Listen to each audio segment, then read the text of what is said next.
সোহেল তাজ কোনো রাজনীতিবিদ না। তাজউদ্দিন সাহেবের ছেলে, সে তার মতো করে ভালো মানুষ, তার মতো করে ভালো মানুষ। সে দেশ নিয়ে খুব ভাবে, এটা আমার মনে হয় না। রাজনীতি নিয়ে তো ভাবেই না, এবং রাজনৈতিকভাবে উনি সে গড়ে ওঠে না। বরং তার চেয়ে তার বোনেরা অনেক বেশি পলিটিক্যাল, তার মা ছিল অনেক বেশি পলিটিক্যাল। সোহেল তাজ সেইভাবে পলিটিক্যালি গড়ে ওঠে না।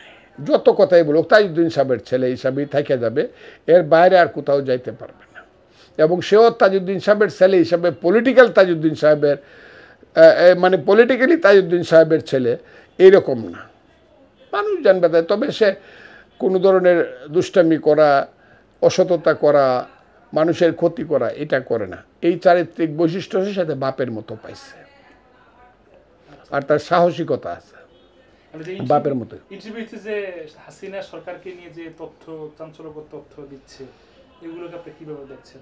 এগুলো আমার কাছে মুখরোচক আলোচনা মনে হয়, ওই ইউটিউবের আলোচনা। ইউটিউবের আলোচনা আমি সবটা পছন্দ করি না, সবটা বিশ্বাস তো করি না, পছন্দ করি না। আমার ব্যাপারে হইলেও, আমার পক্ষে হইলেও আমি পছন্দ করি না। ইউটিউবের আলোচনা আমার কাছে ভালো লাগে না। হ্যাঁ, ইউটিউবের আলোচনা কোনটা ভালো লাগে, যে আমি আপনার সাথে ডাইরেক্ট কথা বলতেছি, এইটা যখন মানুষ শুনবে, এইটা আমার, বা আরেকজন ডাইরেক্ট কথা, ওইটা আমি শুনি। কিন্তু অন্য কথা, ওই যে দিয়ে এইটা হয়ে গেছে, ওইটা হয়ে গেছে, ওই হাসিনা ঢুকে গেছে, ওই মুখ মরে গেছে, এইগুলো আমি ইউটিউবে এগুলো দেখি না। আমি কিছু ভালো কাজ করে না তা না, মানুষের কথাটাকে মানুষের কাছে পৌঁছায়, অন্যের কাছে পৌঁছায়, কিন্তু বিভ্রান্ত করে বেশি। কাজে ইউটিউবের কথা নিয়ে আমি কোনো ধরনের করি না। আর হাসিনার সাথে সোহেল তাজ অমুক তমুক, ওগুলো those days S gone away, ওই সব দিন চলে গেছে।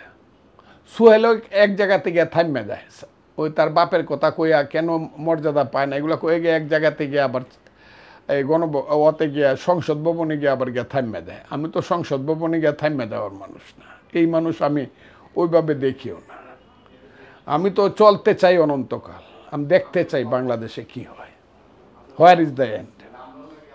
অনেকে তার ইন্টারভিউ বা তথ্য শুনে প্রশ্ন করেছে যে তখন বললো না কেন, তখন প্রকাশ করলো না কেন, এখন কেন প্রকাশ করছে? না, আমি এইটা আমি বলবো না, কারণ সোহেলে তো ছোটো, আমি সোহেলকে কোলে নিছি, এত ছোট সে বয়সে আমার। আমি ওদের বাসায় যখন গেছি কোলে নিছি ওকে।